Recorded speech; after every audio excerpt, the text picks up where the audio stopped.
Hello everybody and welcome back to Robert's Reviews. Today we got another Steve Carell film for you. We are going to be reviewing Seeking a Friend for the End of the World.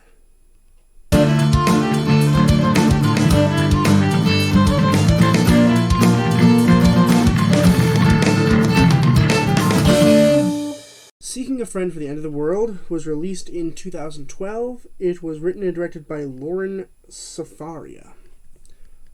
Quick couple announcements before I get into it. First, notice a new camera. If you haven't watched my other previous videos, there is a new camera. I got a webcam, and it comes with a microphone. So we're testing out the microphone audio and the video a little bit with the camera there. I'm sorry if it looks like I'm looking down more often. It's just this is where my screen is, so it's easier for me to look here than up here. This is where my camera is. This is where my eye line should be. It should be here, but alas, my eye line is usually here. So I apologize. I'm not looking directly at the camera. I am going to work on it. We will see how that goes. Other than that, starting next week, we have the Christmas review, so stay tuned for that. It'll be really fun. This movie's okay. This movie essentially is about the end of the world, and Steve Carell and Keira Knightley team up to find, their family and their long-lost lovers, see if they can find them before the end of the world, and so they can just say, hey, I still love you, whatever, blah, blah, blah, blah, blah, blah, blah. It's okay.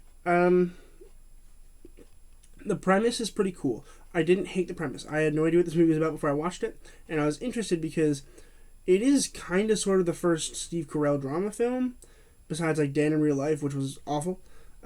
But it is the first movie where we see like almost like a romantic comedy, but with less comedy than usual. It's more of just a straight romantic dramatic comedy, which is good.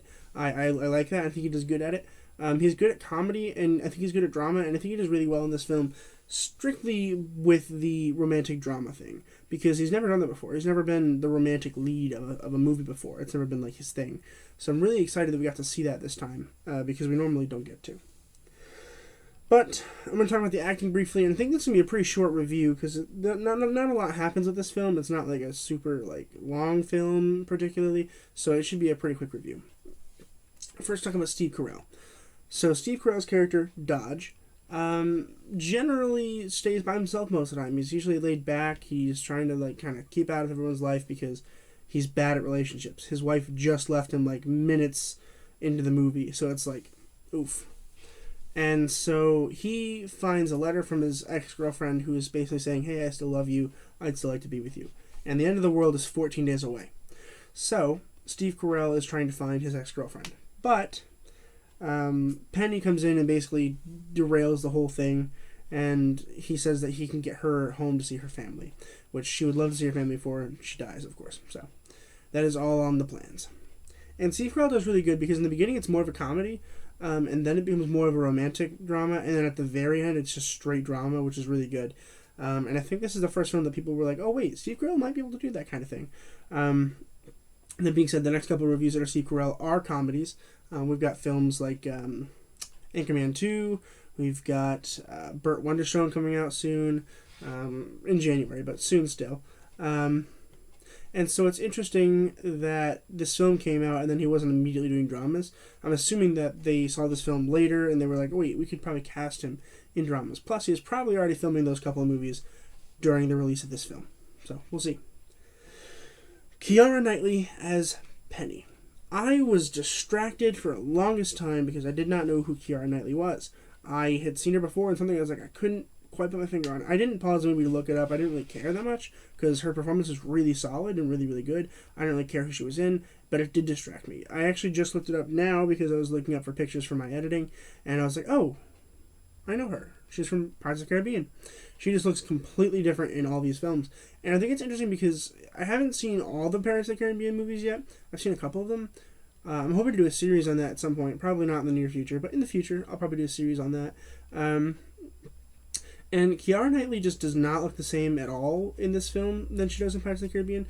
And I'm pretty sure, if I remember correctly, she's not like a comedian in that either. But in this film, she's really good at playing comedy while playing drama.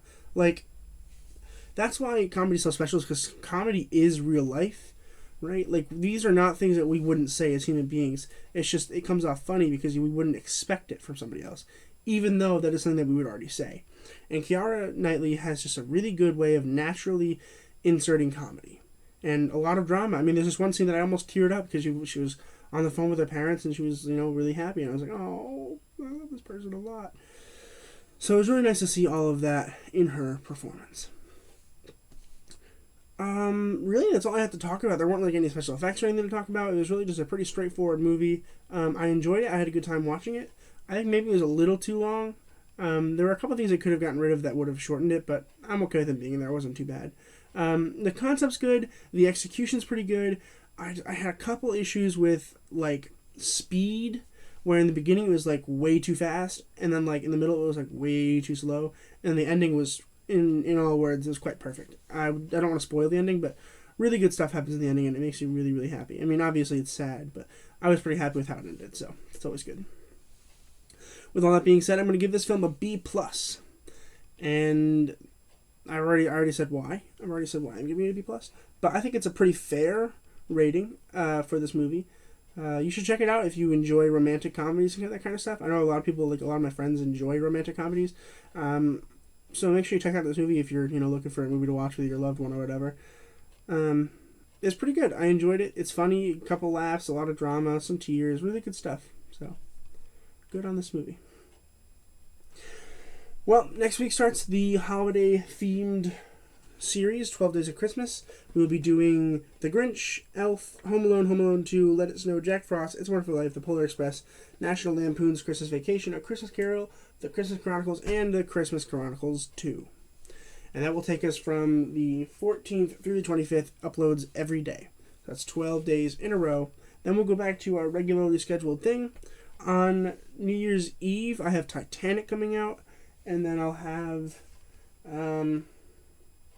probably a Marvel review on the 1st of next year. And then I'll probably do a recap video on that weekend of just a quick recap of what happened this year on the channel and how we're doing and how we can improve. So stay tuned for all of that stuff.